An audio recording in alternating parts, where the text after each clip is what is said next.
Assalamualaikum warahmatullahi wabarakatuh. Sebelumnya, perkenalkan, nama saya Gilang Ramadan, nomor BP 2110314 dari Prodi D4 Perencanaan Irigasi dan Rawa, jurusan Teknik Sipil, Politeknik Negeri Padang. Baik, di sini saya akan menjelaskan tentang proyek Citizen dengan judul pencemaran air dan tanah untuk melengkapi tugas dari dosen pengampu Ibu Firsta Isa MM. Pencemaran air berdasarkan Undang-Undang Nomor 23 Tahun 1997, pencemaran air adalah suatu perubahan keadaan dari suatu tempat penampungan air seperti danau, sungai, lautan, dan air tanah akibat aktivitas manusia.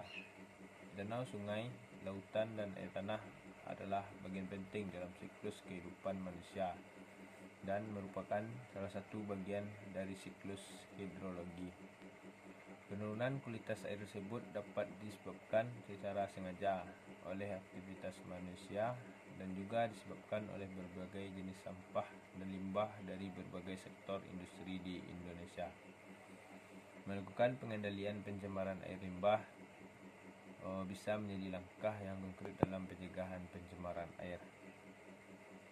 Contoh pencemaran air dari sektor pertanian berasal dari produk kimia dan pestisida yang digunakan untuk memelihara tanaman. 2. Limbah industri. Faktor paling besar karena dibuang langsung ke perairan tanpa diolah atau didaur ulang terlebih dahulu. Dari sektor peternakan dan perikanan, berupa kotoran dan sisa makanan ternak dapat menjadi penyebab jika tidak diolah terlebih dahulu. Limbah rumah tangga, air sabun, sampah, debu, alat elektronik, dan berbagai hal lain yang dapat menjadi penyebab yang signifikan. Tumpahan minyak di laut cukup fatal karena dapat mengganggu ekosistem makhluk hidup di laut maupun manusia. Selanjutnya, sampah. Pencemaran air yang paling sering dilihat masih menjadi kebiasaan buruk masyarakat, baik sampah organik maupun anorganik.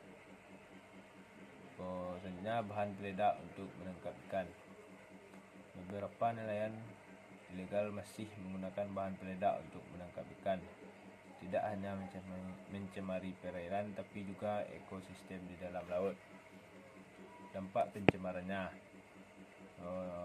air tercemar limbah akan berdampak tidak akan bisa dimanfaatkan karena limbah terkandung di dalam air dapat membusuk dan akan muncul rasa dan bau yang tidak sedap. Proses pembusukan limbah oleh pengurai membutuhkan banyak oksigen. Dampaknya, kadar oksigen di dalam air yang diperlukan oleh makhluk hidup lainnya akan berkurang.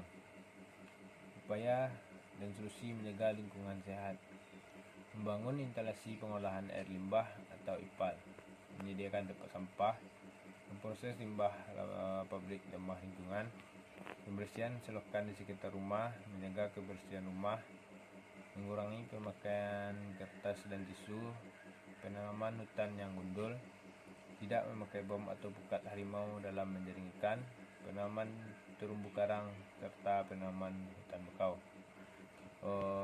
Ini adalah contoh pendapatan akibat pencemaran air tanah. Seperti yang terlihat di gambar, ini adalah contoh air sungai yang kotor dan air tanah yang sudah tercemar.